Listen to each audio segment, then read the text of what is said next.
diadopsi lagi jadi bisa. Tapi kan dia udah bayar denda.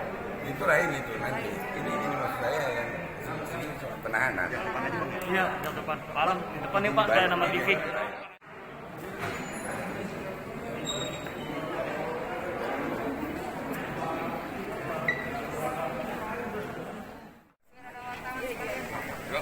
Ya.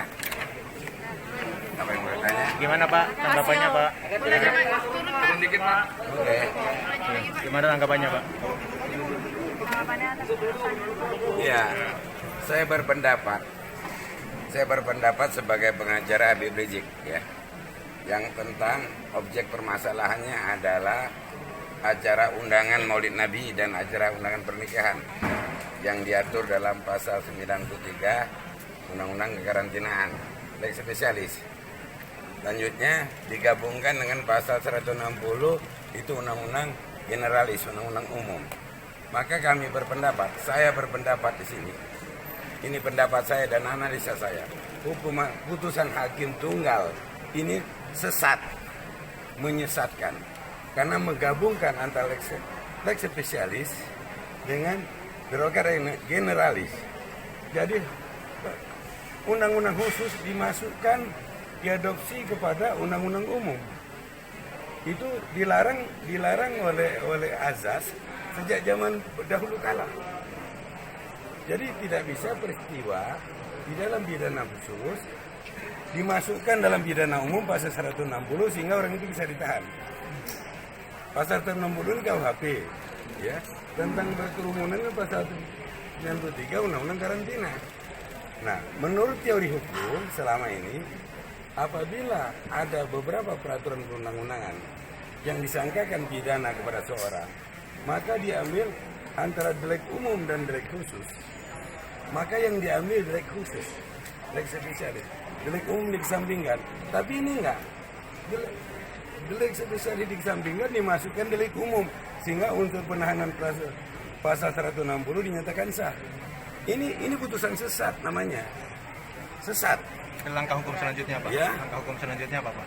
Selanjutnya rencananya ya, supaya tidak egois, hakim tunggal ini tidak egois, saya mau menguji nanti KUHP tentang sidang pra-peradilan itu hakimnya harus 3 majelis. Jangan hakim tunggal. Kalau hakim tunggal semau-maunya saja. Pendapat 3 ahli dikesampingkan, pokoknya pendapat dia aja. Nah ini nanti bisa menghasilkan peradilan yang sesat. Pak, tadi selain menyampingkan pendapat pakar terkait lex spesialis dan generalis tadi, juga dikesampingkan soal 3 saksi fakta. Iya, 3 saksi fakta juga dikesampingkan. Dan ada yang tidak dipertimbangkan gugatan kita yang sangat-sangat prinsipal, sangat-sangat prinsip, yaitu dia menetapkan tersangka pasal 216 KUHP. Tanpa ayat, tidak satu pun kata-katanya dipertimbangkan. Apakah boleh menetapkan tersangka pasal 216 tanpa ayat? Apakah tidak dibolehkan? Itu kan harus diadili, dipertimbangkan dulu. Kita tidak masalah dia nolak gugatan kita, tapi dipertimbangkanlah dengan sempurna segalanya. Walaupun pendapatnya kita tidak sependapat dengan pakar, maupun itu tidak cocok juga dengan pendapat kami maupun dengan pakar. Cuman dengan tidak mempertimbangkan penetapan tersangka pasal 216 tanpa ayat, sedangkan di pasal 216 itu ada 3 ayat, itu tidak pertimbangkan, tidak diadilinya, padahal itu materi perkara kita. Di sini makanya putusan itu jadi sesat. Coba dia pertimbangkan tadi, putusan jadi sesat. Begitu, ini pendapat kami. Begitu. Jadi seleripinya kapan Pak rencananya dia? Iya, kita nunggu kelonggaran mungkin minggu depan, karena kan kita masih banyak kerjaan untuk mendampingi para tersangka lain, karena Habib aja ditetapkan berapa tersangka. Karena yang kita uji itu adalah uji KUHP yang menetapkan hakim tunggal mengadili perkara pra-peradilan. Karena perkara pra-peradilan adalah final, oleh karena itu hakimnya harus majelis supaya ditemukan rasa keadilan.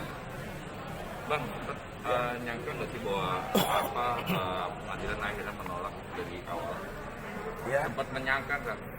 pengadilan menolak. Kalau dia memuat keterangan saksi fakta dan saksi ahli-ahli kita tadi, kita tidak menyangka. Cuman giliran dia muat pendapat ahli, pendapat fakta, tapi tidak dipertimbangkan.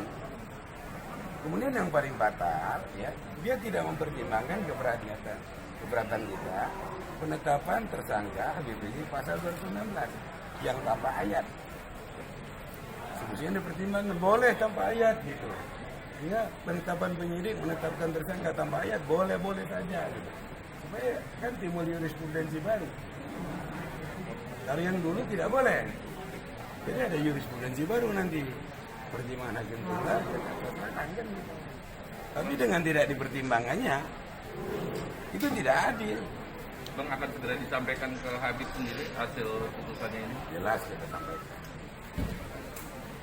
Bagaimana nanti perjuangan berikutnya. Karena kan dalam perkara Habib ini kan perkara yang luar biasa. Lihat aja rekening-rekening sampai rekening Munarman untuk dia ngobat ibunya, rekening lain-lain diblokir. Ya, ini soal tentang berkerumunan dan pribadinya, berkerumunan asas COVID, rekening pribadi orang disita, diblokir semua. Ini kan tidak adil. Tidak ada hubungannya. tidak relevan. Kecuali sedang disidik oleh KPK atau disidik oleh polisi bahwa itu diduga pencucian uang, korupsi. Nah ini tidak ada. Iya. Maka PPATK itu sudah pelanggaran hukum, pelanggaran hak keperdataan seseorang, bukan duit orang. Apalagi dia mau ngobat orang tuanya, tidak bisa. Lihat aja berapa banyak itu yang diblokir. Jadi berkembang dari Petamburan akhirnya termasuk duit di bank pun diblokir. Ini hukum di Republik ini berkembangannya akhir-akhir ini. Bang mau coba ke peradilan internasional begitu terkait dengan putusan ini.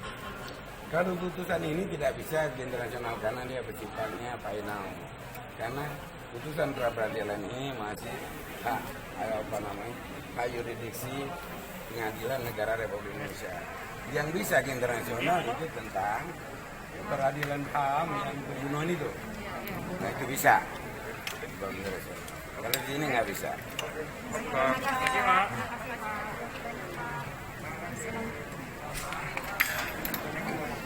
Baik, terima kasih ya. Terima kasih Pak. Ya.